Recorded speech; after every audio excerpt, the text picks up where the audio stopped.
Take the risk again, but this time, don't move from impulse. Don't move because you felt motivated for 5 minutes after watching a video. Move because you've suffered enough to understand what pain really is. Move because you now know you can survive discomfort. You've already taken hits. You've been ignored. You've been doubted. You've failed in ways no one clapped for, and you're still here. That alone proves something. You are not fragile.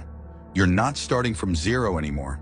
You're starting from experience, from scars, from lessons that cost you sleep, pride, and sometimes relationships. That's not weakness. That's preparation. Real confidence isn't built on positive thinking. It's built on evidence. Evidence that you endured. Evidence that you adapted. Evidence that you didn't quit when quitting would have been easier. Now the next level requires something different. Consistency, discipline, emotional control. You can't let your mood decide your movement anymore. Motivation is unstable. Discipline is stable. One disappears when you're tired. The other carries you when you're exhausted. Opportunities do not wait for you to feel ready.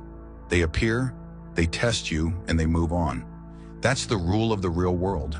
The safe zone feels calm, predictable, no embarrassment, no public mistakes, no criticism, but also no growth, no evolution, no breakthrough. The safe zone is a quiet trap. It doesn't attack you, it comforts you. And that's why it's dangerous. You tell yourself you're being patient, strategic, careful, but if you're honest, you're protecting your ego. You're avoiding the possibility of failing in front of others. You're avoiding judgment, so you repeat the same habits, the same schedule, the same excuses that sound intelligent but feel empty. Most men don't collapse dramatically. They slowly shrink. They settle for good enough body, good enough income, good enough effort, good enough life. Comfort doesn't punch you, it numbs you. And numb men don't build extraordinary lives. 5 years pass quietly, then 10, and one day you wake up and realize you didn't lose. You just never tried. That's the real danger. Risk is not reckless behavior. Risk is calculated courage. It's choosing growth over ego protection. You weren't built to stay comfortable. You were built to expand under pressure. Every muscle grows through resistance. Every character grows through challenge. There is no shortcut. You want confidence? Do things that intimidate you. You want strength? Carry weight that feels heavy. You want opportunity? Step forward before certainty arrives. Failure bruises your pride. Regret bruises your soul. Every real win requires exposure. Exposure to uncertainty, exposure to judgment, exposure to the possibility of falling short. Without uncertainty, there is no expansion. Look at every breakthrough in history, whether personal or global. It started with someone standing at the edge of the unknown, heart racing, doubt whispering, and still stepping forward. Average people remain average not because they lack intelligence or talent. They remain average because they avoid discomfort consistently. They want guarantees before movement. They want clarity before commitment. They want confidence before action. But confidence is born after action, not before it. Risk is fire. It will either burn your illusions or forge your identity. The stronger version of you exists. But he does not live in comfort. He lives on the other side of repeated discomfort. To meet him, the current version of you must die. The version that seeks approval, waits for validation, and negotiates standards when things get hard. Safety feels intelligent, but long-term safety often becomes stagnation. And stagnation quietly kills ambition. Fear is not an enemy. Fear is a signal. You don't feel fear when you scroll. You don't feel fear when you repeat old patterns. You feel fear when growth is close. Your brain is designed for survival, not greatness. It prefers the familiar. It prefers what it can predict. But greatness requires stepping beyond prediction. The first risk feels terrifying. The fifth feels manageable. The 10th feels normal. That is how courage is trained. Repetition of forward movement. You don't eliminate fear. You build tolerance to it. The world splits into two categories: those who hesitate and those who execute. The hesitant talk about plans. The executors build results. Everything valuable is guarded. Strength is guarded by pain. Respect is guarded by competence.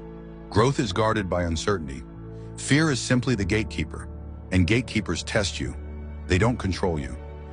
Chances don't reward comfort. They reward decisiveness. You keep telling yourself, I'll start when I'm ready. Ready for what? For fear to disappear? For perfect clarity? For someone to guarantee the outcome? That moment doesn't exist. It never did. Readiness is a myth people hide behind when they're afraid to be exposed. Opportunities don't announce themselves twice. They appear quietly. They test your courage. And if you hesitate, they move to someone else. Not someone more talented, not someone smarter, just someone faster to act. The world does not pay potential, it pays execution. You can't protect your comfort and unlock your potential at the same time. One must die. Either your fear dies or your future shrinks. Every time you hesitate, you train your nervous system to hesitate again. You reinforce the identity of someone who waits, someone who watches, someone who analyzes until the moment is gone. But every time you move, especially when it's uncomfortable, you rewire your identity. You become the man who acts, the man who decides, the man who moves even when his hands shake. Identity is not built by thinking. It's built by repeated behavior under pressure. Small risks are not small. They are training reps for bigger battles. Speaking up in a room full of silence, sending the message, starting the project, walking into the gym, applying for the opportunity, having the difficult conversation. Each one is a vote for the man you are becoming. There are two prices in life, the price of discipline or the price of regret. Discipline costs effort now. Regret costs peace later. Regret compounds. It doesn't fade. It grows. It whispers at night. It shows up when you see someone else living the life you almost pursued. It reminds you of versions of yourself you abandoned. Ask yourself honestly, how many doors did you see and not open? How many risks felt uncomfortable, so you convinced yourself they weren't necessary? How many times did you feel that internal tension, that pull towards something bigger, and ignored it? That tension wasn't anxiety. That was expansion. That was growth asking for permission. But comfort answered instead. And comfort is convincing. It sounds logical. It sounds safe. It sounds mature. But it slowly steals your edge. Momentum beats perfection. Execution beats intention. Courage beats comfort. You don't need more podcasts. You don't need another motivational video. You don't need a perfect plan. You need a decision. Because the biggest risk isn't failing publicly. The biggest risk is waking up 10 years from now, looking at your reflection, and realizing you stayed the same while life moved forward. Stagnation is silent.